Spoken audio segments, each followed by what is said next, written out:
Hello everyone and welcome to a rather late video diving into the newly announced Xenoblade Genesis for the Nintendo Switch 2. I know a lot of you guys might be keen to see my thoughts. I'm willing to wait the couple of days for me to actually get around to having some time to talk about this game. Obviously this isn't going to be a super in-depth video. To be honest, I consider myself more of a normie Xenoblade fan when I've compared myself to some of these other Xeno channels that have emerged on the platform these days. But regardless, I guess we should dive into it and say, well, the next Xenoblade game is out. Well, it was a kind of anticlimactic reveal. Like, I was, you're usually expecting some kind of like trailer that then reveals right at the end that it's a Xenoblade trailer, but no, they just announced it before they even showed it, going, yep, here's the next Xenoblade game. But regardless, yep, so the new game is Xenoblade Genesis. Note, it's not Xenoblade Chronicles Genesis, it's just Xenoblade Genesis. So, for those of you who don't know, the series has always been called Xenoblade in Japan, and it's, like the Chronicles part was added by, I think Nintendo of Europe when they localized the game, probably to make the game sound more grander in scope. So interesting to see if they do add the Chronicles in later, and this is just the Japanese trailer, or if it is, they've officially dumped in the Chronicles, which to be honest, I kind of wouldn't mind them dumping the Chronicles, because it puts it more in line with Xenogears and Xenosaga that never had the word Chronicles in their name, and obviously I would like parity with what Japan calls the series. Getting away from the name, which doesn't really mean much, I think it has been confirmed. So for those of you who don't know, there was this mysterious project called, I think, Legacy that Microsoft announced, I think back in like 2019, or got leaked in 2019. All we knew about it was this one image of a woman carrying a sword, and lo and behold, that's what this new trailer shows. And I think that they have, some hackers looked at the trailer and actually found some text in the game that actually revealed that this game might very well be this mysterious Legacy project, which I initially thought was going to be a completely new game separate to the Xenoblade brand, but perhaps Monosoft is a bit worried these days about, because old Monosoft used to make a bunch of different brands, you got a bunch of different game series. You got the Project Cross Zone, Batten Kaitos, and then some smaller ones like Disaster Day of Crisis. But I don't know, maybe it's because Xenoblade's been so successful these days, they kind of feel like they want to tie everything to Xenoblade. That's why you get games like Xenoblade Chronicles X, which aren't really Xenoblade games, and kind of its own thing that just uses Xenoblade game mechanics in some areas, which I do want to talk about that bit later, because it is possible that this new Xenoblade Genesis might, similar to Xenoblade Chronicles X, be a very different game to the numbered entries that we'd seen previously. But regardless, one of the things I'd be interested in looking at this game is to know, is this a completely new world we're diving into for the series? Obviously, I think a lot of us, especially after Future Redeemed, were expecting a sequel to Xenoblade Chronicles 3, like a game set, in the world after the events of the Xenoblade trilogy. But when you have a name like Xenoblade Genesis, and I think the world's name of Anshar is derived from some like ancient Mesopotamian king, so we're talking about like the oldest civilization in the world. Obviously this is, and the name's called Xenoblade Genesis. The first book of the Bible is a Genesis of the Xenoblade universe. It's interesting that, like, is the Xenoblade series diving into a prequel? Because I think what a lot of people are confused by is we always assumed that the genesis of the Xenoblade universe was our universe. Like, I think it's like basically implied that, like, 50 years from now or so is when, Klaus, spoiler alert for those who haven't played Xenoblade 1, it's sort of implied that 50 years from now is when Klaus activates the device that, destroys our universe and creates the Xenoblade universe. But maybe this is implying there's another world that maybe also existed at the same time our world did, or maybe it predates our world. I don't exactly know what. I think someone pointed out that there might be relationships between the elf creatures seen in the trailer, and I think the ancient Samar empire from the background of Xenoblade Chronicles X's universe. So it's possible that we could be on an alien planet here, and this is where a lot of the scientific devices come from that, you know, have a major effect in the Xenoblade universe, such as the Trinity processor from Xenoblade Chronicles 2, You know, the Ares from Xenoblade Chronicles X Definitive Edition. Like, is this sort of where these devices come from? Because it's interesting, because this world is actually way more fantasy looking than previous Xenoblade games. Like, I haven't really seen much technology at all, although I think some of it has been sort of hidden, you know, in the background. And I think there is going to be sci-fi elements. I think someone's pointed out a mountain that looks like a crashed spaceship. And I think the guy riding the dragon looks to have a more modernish outfit than some of the other characters. But we'll talk about the dragon a bit later. But one of the things I'm obviously really interested to see is it does appear that our protagonist is a female, which, for those who don't know, the Xenoblade series has been doing historically the wider Xeno series, actually has done a pretty good job in gender parity in its protagonists. You obviously had Faye in Gears, who was the guy. Then you had Shion, who was a girl. Then you had Junior, who was the protagonist of Saga 2, a guy again. And then Shion goes back to his protagonist for 3, a girl. Then you get Shulk. Then you kind of get Elmer if you go by X's logic. And then you get Rex. And then you get Laura, and then you get Matthew. Then you get Noah and Matthew, who kind of break the cycle because you get 2 guys in a row. But yeah, it does look like we're getting a female protagonist again, which I'm really excited for. I think female protagonists are kind of underrated in JRPGs, especially because a lot of them come from that sort of shonen genre, and you know, you never have female protagonists in shonen. Please actually let me know about female protagonists in shonens, because I'd actually be interested to, because I can't think of one off the top of my head in sort of shonen animes.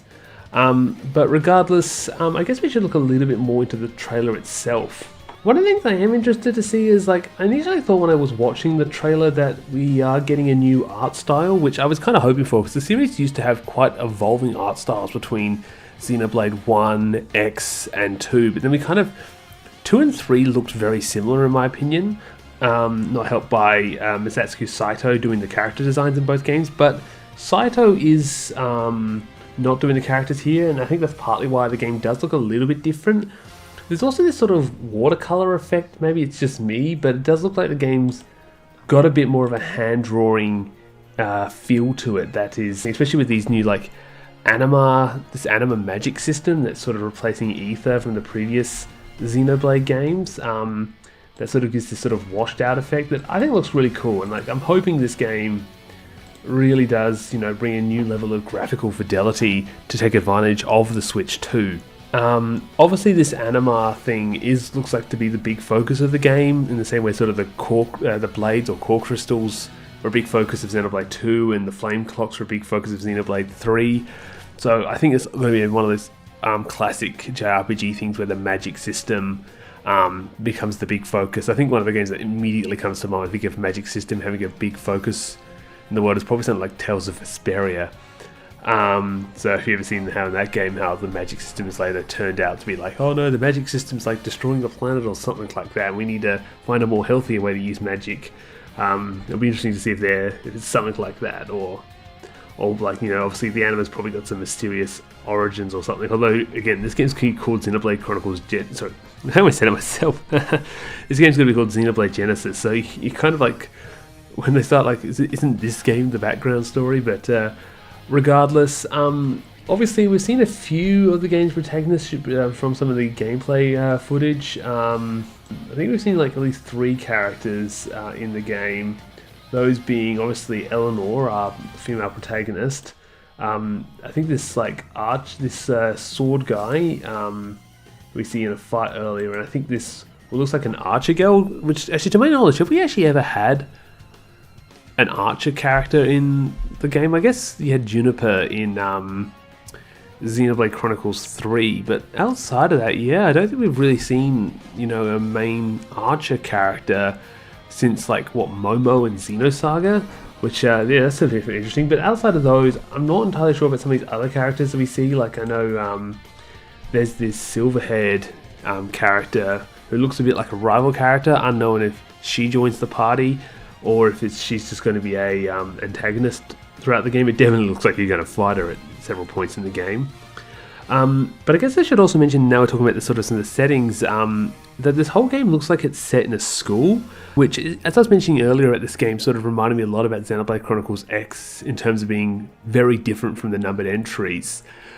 Is this game going to be a game where you have a home base at the school and go on like missions around the world, like Xenoblade Chronicles X, or is this going to be more of your traditional Xenoblade game where you're sort of going on an adventure around the world from town to town and sort of getting a story evolving from there? Which, because there's a lot of people that a lot of people are concerned about this school setting. Personally, I don't mind if this game ends up being a bit like Fire Emblem Three Houses, because I was a big fan of Fire Emblem Three Houses, but something tells me it's going to be a bit more than just a school simulator game. But obviously we won't know much more about that until more features come in. They haven't really advertised if there's going to be like mechanics tied to the school yet, or if the school's just sort of the setting for the early part of the game. The one other thing I do agree with the school setting that could be a problem is there's obviously a school uniform, so we're going to have a situation where all the characters are sort of in similar outfits. That could be very boring, but again, I'm semi-confident this is just the early part of the game, and characters might... From we know, we can actually change outfits like we used to be able to in the Xenoblade 1 and Xenoblade X before they kind of locked the character outfits in with 2 and 3. So yeah, obviously another interesting thing in the game is obviously probably one of the big things shown in the trailer is the new mounts you can get in the game, which obviously as a game as big as Xenoblade, it'd be very nice to have fast travel options. I know there's the new ether carts things that added in Xenoblade Chronicles 1 for the Switch 2, which has definitely got a lot of laughs out of me from all the social media posts. But yeah, it looks like they've got like a way to travel around the world faster. Is it just... Although I am asking, is it just for fast travel, or can we do like combat on the backs of these mounts? And I also worry, are they going to make the maps even bigger because of these mounts? Of course, I expect this game probably is going to have probably the largest map of any Xenoblade game to date, with maybe the exception of X, which does make me a bit of dreading if we're going to have to suddenly try and like find every landmark in these maps so we can, you know, fully explore the map. This game could definitely take a very, very long time to complete. Obviously, we also do see at one point a guy riding a dragon, which does raise the question, like, are we going to have dragon mounts as well? Something tells me probably not, because I don't think they want to... They've never really added flight to any of these games outside of Xenoblade Chronicles X, and I think for story progression reasons, they're probably not going to let you fly. I also just get the feeling, these reminds me of the mechs in the numbered Xenoblade games, like how the numbered Xenoblade games have mechs, but you're never allowed to pilot them, which was something that always annoyed me about those games, but you never know, maybe we will be able to fly dragons and that'll be awesome. Obviously there's also the really cool inverse world map that we sort of showed at the start of the game, but really showed in the final shot of the game, where it looks like we're sort of in this kind of Dyson sphere sort of inverted world. Almost gives a bit of Halo vibes, doesn't it? Which is pretty cool. Obviously they're definitely keeping the unique world settings, which obviously these Xenoblade games are all pretty famous for, which are really exciting. And yeah, that's basically a quick little rundown of the trailer. And so to give my sort of thoughts, yeah, I am definitely obviously very excited for this new game. Obviously it's not coming out until next year, but obviously I think we've got some other stuff to get through in the meantime. Obviously I'm really excited for the new Fire Emblem game. The new Star Fox I think has got me interested, so I've got stuff to do this year. Plus I'm probably keen to actually dive into some of the old Xenoblade games. I haven't really played a bunch of the Xenoblade games since I did my reviews of them back at like what 2020 or 2021 was when I did those reviews, so I'm kind of keen to dive back into 2 once it gets its Switch 2 version, and we're interested to see what changes they make, maybe fixing the gacha system. But regardless, yeah, so obviously I can understand why non-Monolith fans are so jealous of all the stuff we get as Xenoblade fans. Like they just... Monolith will never stop just giving us the goods with these games, will they? They are such an incredible company. We are so lucky, as I said earlier, we are so lucky to be living in the Xenoblade Golden era. There will come a time when these games will stop coming out every 2 years, and we just won't know how good we had it as we do right now. So soak it in, everybody. Soak in just how amazing it is to be a Xenoblade fan right now. And I look forward to diving into the game next year and chatting with you guys on your thoughts and opinions on the game. And I hope, like all the other Xenoblade games, it will be an amazing time. But until then, I will see you later.